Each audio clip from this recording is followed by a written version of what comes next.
is this? Who is this? Who's calling? Who's calling? Gail, Dewey, whoever, call me back. I can only hear myself. I only hear you too, Sydney. Who is this? The question isn't who I am. The question is, who's with me? Sydney, stay away! Sydney! Don't do it. If you do one thing to attract attention to yourself, one thing, I'll kill them both. Now, you have somewhere we can be alone.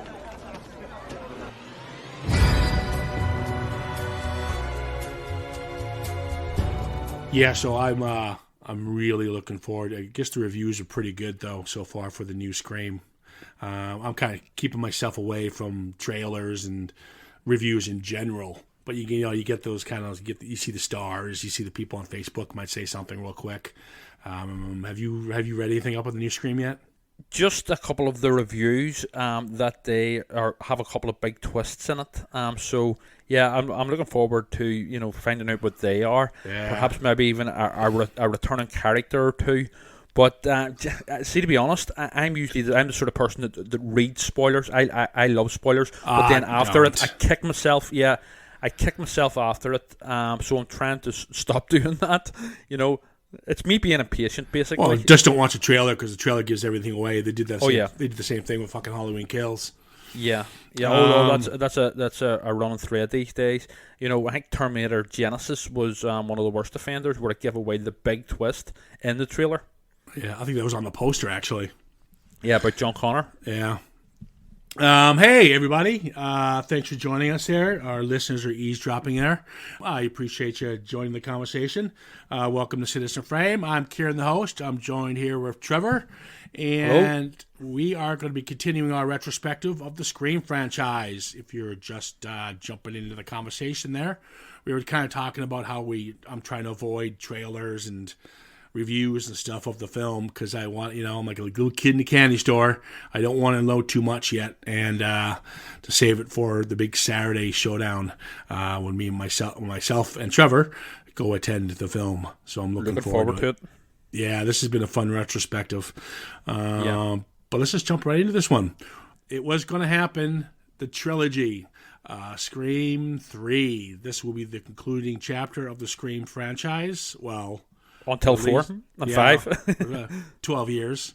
But let's just jump right like we did in the last two podcasts. We talked about the opening sequence. The opening sequence is something that people always look forward to when they're watching a Scream film. I watched the opening one, and the one thing they did differently, and like I said in the last couple podcasts there, that at least the opening sequence, they tweaked something differently. With the first one, you had an A-list actor who's on the poster, lead, ready to go for the film. They kill her off in the beginning. The second one, they kind of tweaked it a bit. You got 2 deaths in a public setting, but they kind of remade the beginning of the Scream one in the second act of Scream 2. It was clever in its own right. This one, they decide to kill a main character from the franchise in the beginning. It's pretty much what they tweaked, and that is Cotton Weary. I liked the fact the voice box was a girl. I thought that was fun.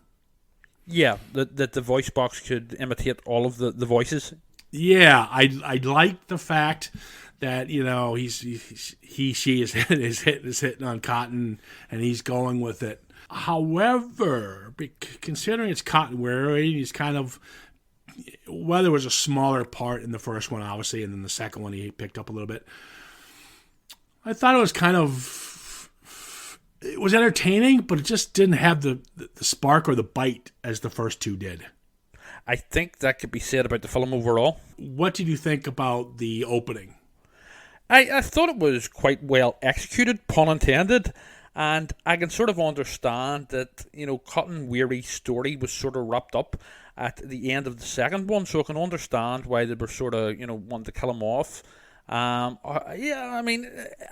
me it worked pretty well, and it was quite effective, but as you say, it just didn't have the same punch or same effect as especially the first one, but also the second one.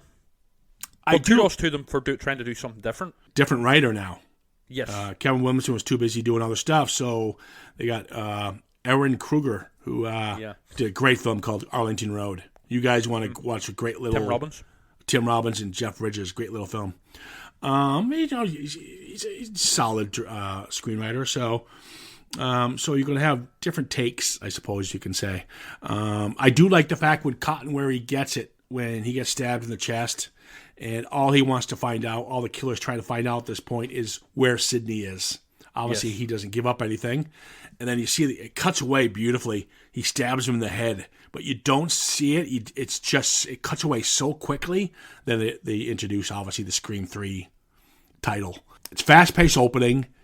It's not as clever, but it does introduce us to the new voice box. This film also overall is much less violent than the other ones in the series, and it's more comedic. The original opening sequence... I don't know where they could go with it because, again, they've had script problems with this one. Not because of it was shit. It was because leaking of the killer, and they had 3 different scripts and so forth. Now, what they wanted to do in the original script was the opening sequence, which I really would have liked, but I don't know what they could have done with it, is Sidney is watching a movie with her friend. And she gets... Yes, I read that as well. Yeah, and her friend... Cindy gets a phone call, but her friend takes the call, which they kind of show in the new script. We'll get to the next Scream movie, but her friend takes the call, and again, it's the stalker and blah blah. What's your favorite scary movie? Yeah, and he ends up being in the closet, and he pops out, and Cindy caps him because obviously she's prepared, and she kills him.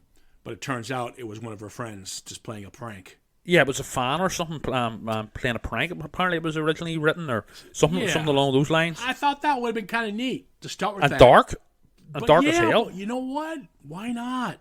Yeah, this is the one thing the franchise never really. It would be original. Yeah, but I can understand why they couldn't, because how do you play off what we get? So once we know, so I remember whenever it was first released and I first watched it, being annoyed that Cotton Weary was killed off so quick because I always liked the character. Yeah, but that sometimes you never know what happens behind closed doors. Maybe Lee Schreiber he's starting to make it big. He did a really cool film called The Manchurian Candidate with Denzel Washington. The remix. Yeah, so he was starting to find himself. Maybe he just didn't want to be in it anymore. Apparently, from what I've read, apparently it was his suggestion to kill his character off in the opening sequence. There you go. Yeah, and then it could be. I do like the fact that kept Sidney still grounded. She's a counselor and she's in hiding. So I like the fact. The one thing the Scream films do, well, we'll get to Gail here in a second, but at least what they do for most of the characters, the continuity of them, they keep their persona the same. Yes, they don't sell out the characters. And they certainly didn't do that with Sidney and with Dewey. However, I did read as well that apparently Kruger's original script for it wasn't true to the characters, and it was then rewritten by uncredited by Wes Craven. Yeah, and Wes would be completely right. Yes, because the great thing about this franchise is the continuity. This one kind of veers away, but we'll certainly dig a little deeper. Let's get one thing out of the way. What the fuck is with Courtney Cox's haircut? Yeah. The bowl haircut. What the fuck was that? Yeah. It's always interesting to watch her different looks in each of the films, Oh, but that was... Not that I meant... Yeah, that's the worst one by far. Wow. I mean, she looked lost a lot of weight. She looked horrible. Yes, she looked very thin. And there's even a line by Jennifer... is it? No, it's... No, that's... Sorry, I'm thinking of the fourth one. Sorry, it's not. But yes, she looked like she had lost too much weight in an unhealthy way. Yeah, she didn't look well. The bowl haircut didn't help either. The problem with this film is you had Scream 1 and 2. You liked the characters. You enjoyed them, and you weren't bombarded. You kind of knew who everybody was, despite it might looking like a lot of characters. You were comfortable in their world, and you got to know them gradually, naturally, over the two films. The problem with this film is... Well, two of the actors, Parker Posey, who I think is one of the most annoying actresses in film history. She is so annoying. and over-the-top childish as Jennifer. She's the actress playing Gail Weathers in the Stab 3 film. Then you also have a nice actress, Emily Mortimer, playing Angelina, who's so bad in this film. You roll your eyes at how bad it is. And that's the one thing the Scream films never did. And you just said that they had some script rewrites. It shows with the characters. Because I suppose I'm sort of jumping ahead here, but I think ultimately what the issue is with Scream 3 overall is the lack of Kevin Williamson. Yeah, I can see that. I mean, let me give it. Ready? Cotton, Sidney, Gail, Dewey, Kincaid, Roman, Milton, Wallace, Tyson, Tom, Sarah, Angelina, Jennifer, and Steve. Fucking hell. Yeah, hut. Hike. You know, No. A soccer team. Soccer team. I always say American football when they say football. But it was too much. And the movie plays on the whole fact, and it's fine with doing this, that it's the third one, all bets are off. It's even said by Kincaid's character, Patrick Dempsey. All bets are off. So anything can happen. Here's the problem I have with that rule. I think they didn't use that rule for the film. I think they used it as a reason to be sloppy with the film. Yeah, they say all bets are off, but they played it pretty safe, and ultimately there was no real major surprises, no major characters, apart from Cotton Weary, were killed off. So they set it up as all bets are off, anything can happen, but really it's all the ones you expect to be killed get killed. What works for Scream, it's is the claustrophobic feeling you get with it, whether it's in a college campus or Woodsboro.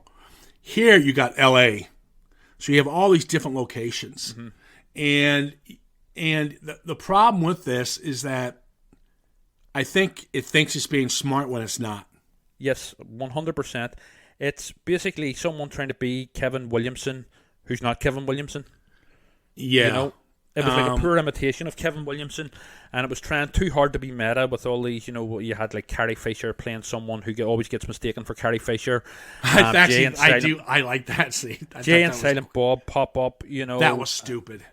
One thing it did accurately predict, predict is the wrong word, but there's obvious allusions here to Harvey Weinstein.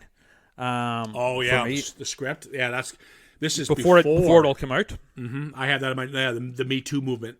Yes. I was about to say that, and this is produced by we got to say it, Harvey Weinstein, unfortunately, but yes, Bob Weinstein. Yeah, the Weinsteins produced it. Yes. So this is to me, in retrospect, this film is ironic. The part of the script with Lance Henriksen's character. It's an obvious allusion to Harvey Weinstein. Yeah. Let's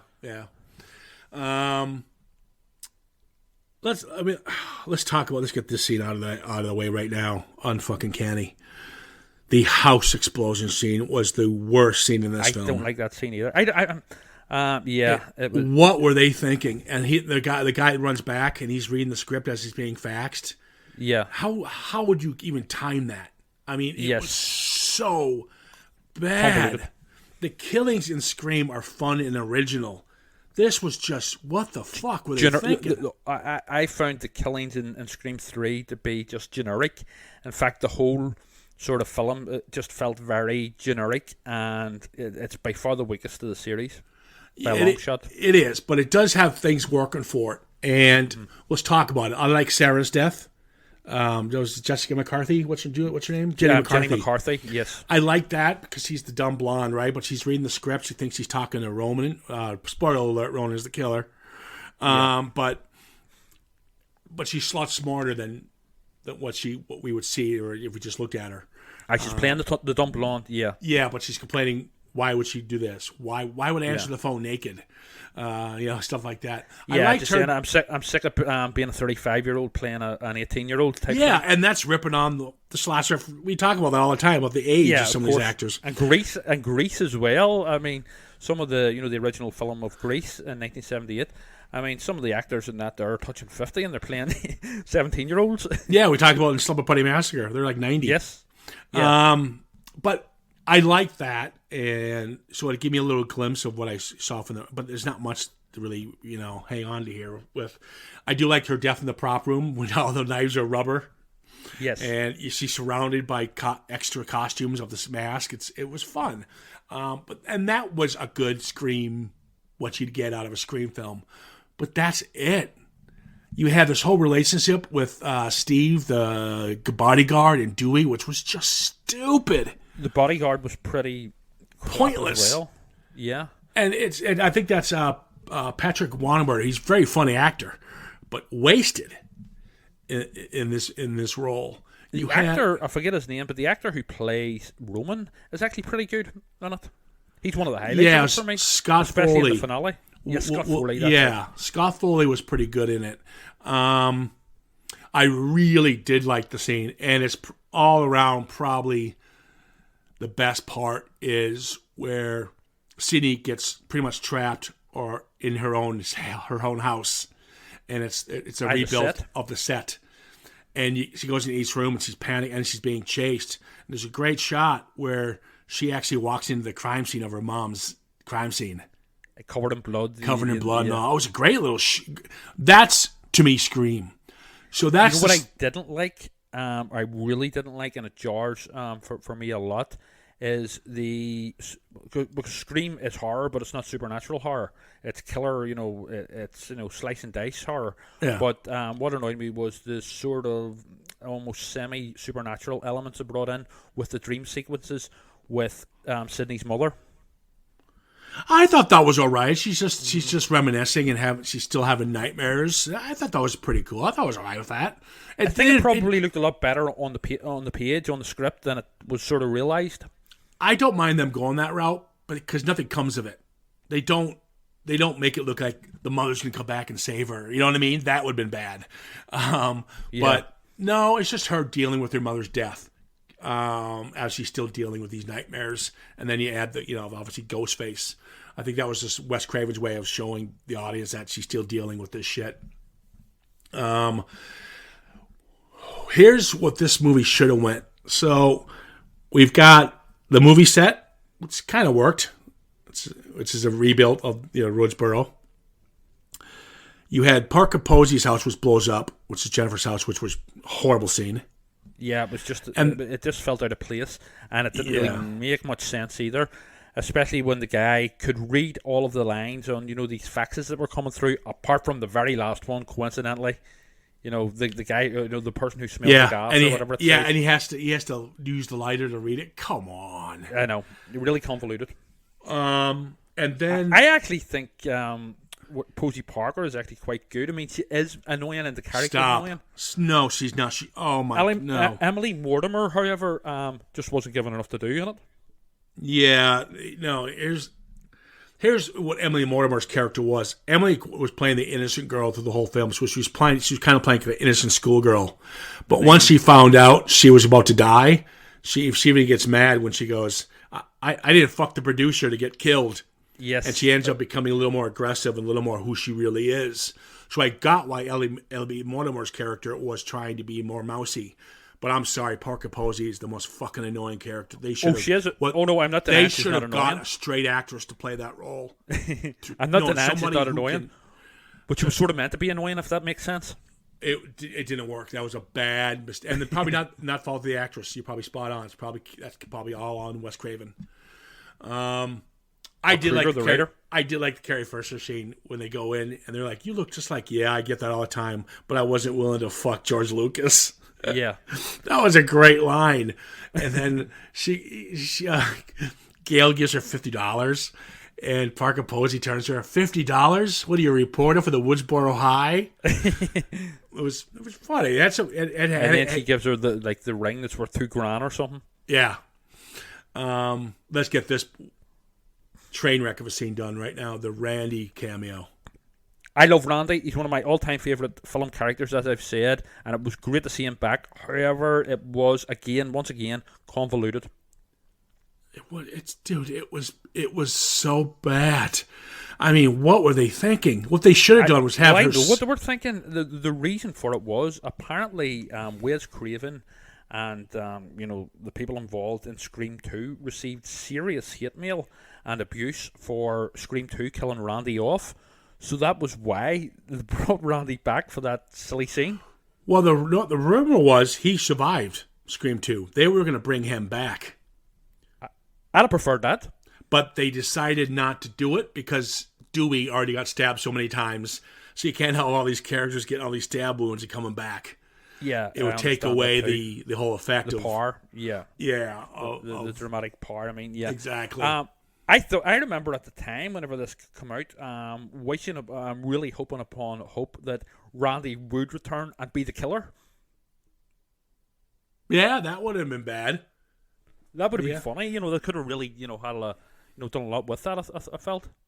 You never know. Ooh, coming up on the new one. I'm thinking the same thing. I'm thinking the exact same thing.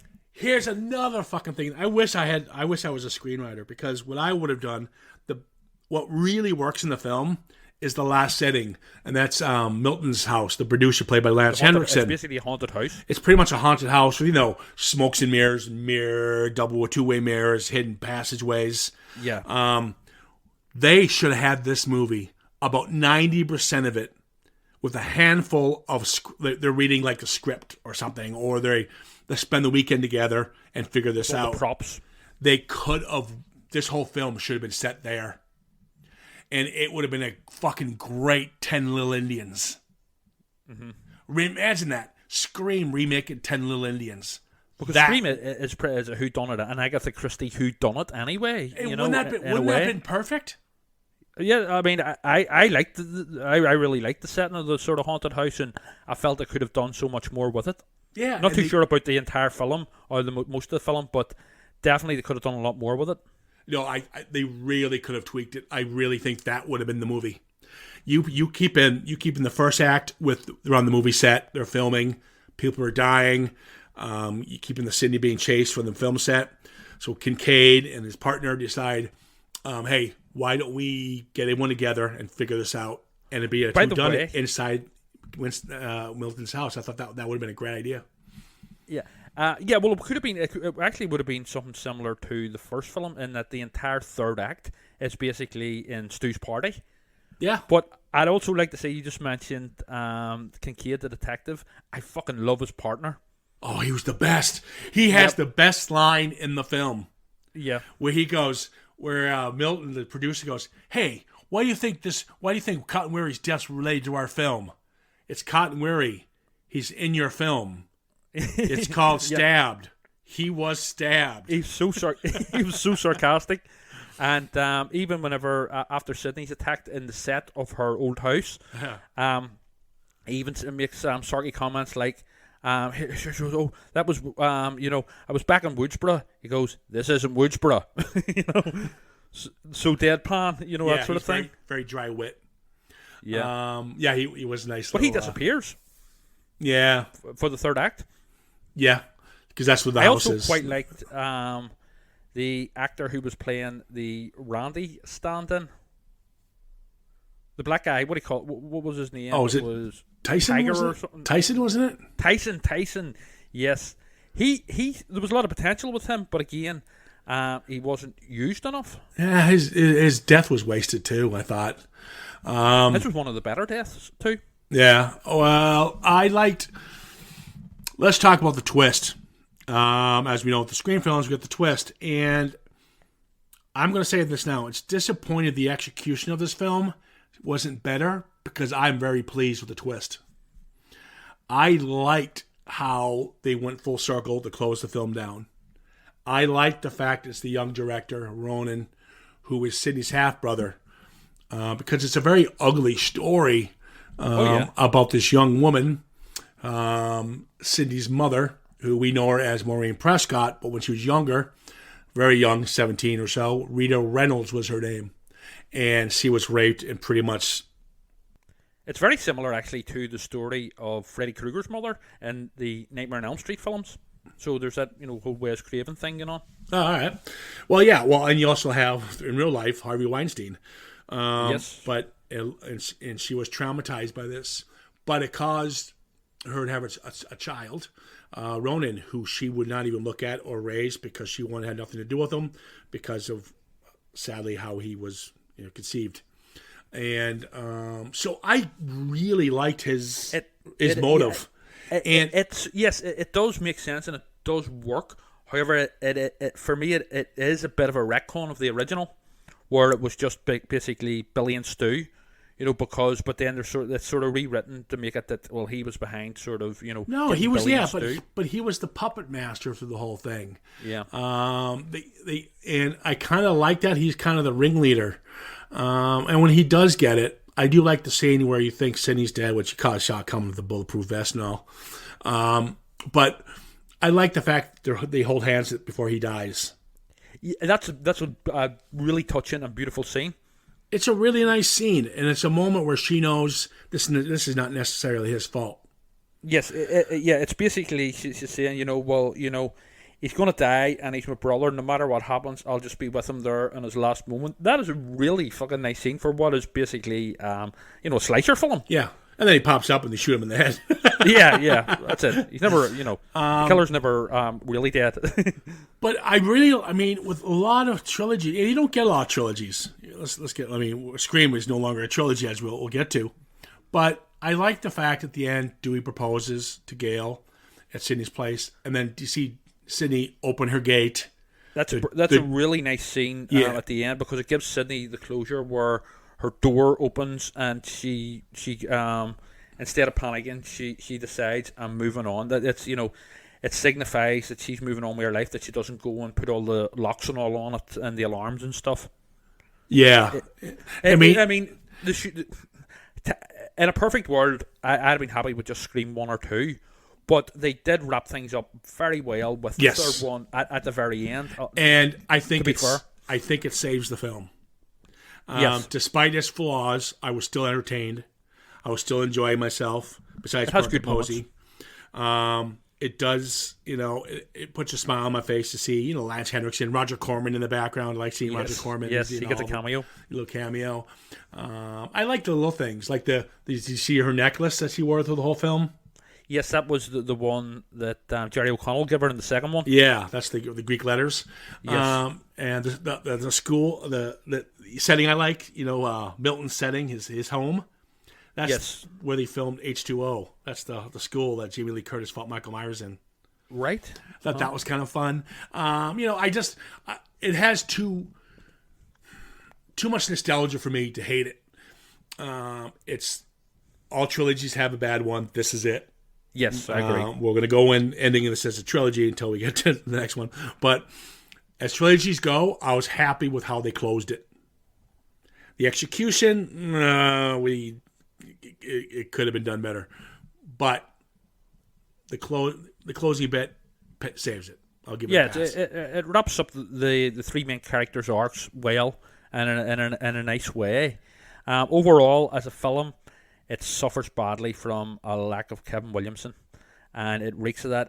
But it's still, as you say, there's still some good parts, and it's still generally enjoyable, compared to some of the stuff we get, especially a lot of the stuff we get these days.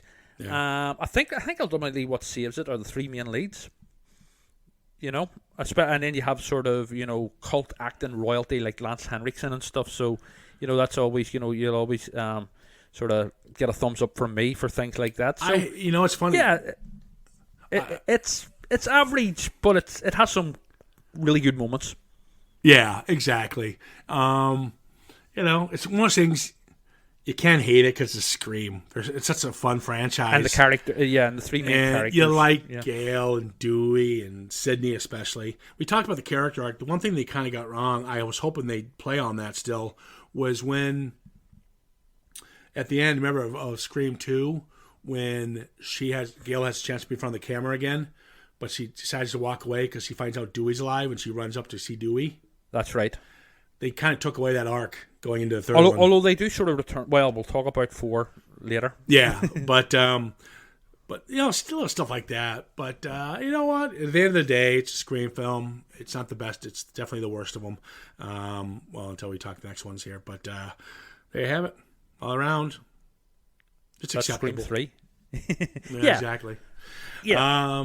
I think just on final note, I think if it wasn't a Scream film and it was just another generic slasher film, it would be instantly forgettable. However, the fact that it's a Scream film with the Scream cast saves it. I think if it was not a Scream film, yeah, it probably would have went straight to video, more ripped on. But you're right, the cast, but also it can get away with some of the shit we talked about because it's a Scream film. Because Scream's always poked fun at itself. At the tropes and the genre as a whole. And this does it too much, but that's why you can get away with it. It's a Scream film. Hey guys, listen, thanks for joining us. We appreciate it.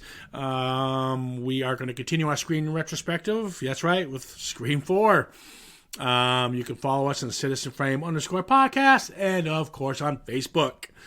Got some new changes coming up here. I will discuss them next week when we do. Are we doing Shang-Chi? Isn't it Shang-Chi or something like that? What's the Marvel? Shang-Chi and the Legend of the Ten Rings, I believe is the correct title.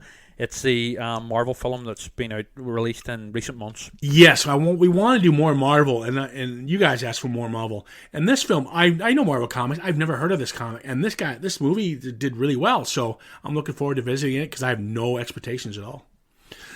Same here. But that's it. We will chat soon. Trevor, thank you as always. Always a pleasure. And that's a wrap-a-runo. We'll talk soon.